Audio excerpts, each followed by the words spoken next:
Dua lelaki bersenjatakan pistol menyamun sebuah kedai runcit dan melarikan sejumlah wang tunai. Kejadian berlaku di Taman Desa Kundang Rawang, Selangor kira-kira jam 4.40 petang semalam. Siasatan awal mendapati suspek meluru masuk ke premis itu sebelum melepaskan satu das tembakan amarat bagi menakutkan pekerja.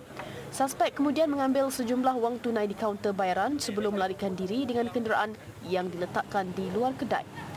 Tiada pekerja atau pelanggan cedera dalam kejadian ini. Sepasukan polis ditugaskan ke lokasi kejadian bagi mengumpul bahan bukti termasuk mendapatkan kesan cap jari dan menemui satu kelonsong peluru di kedai itu.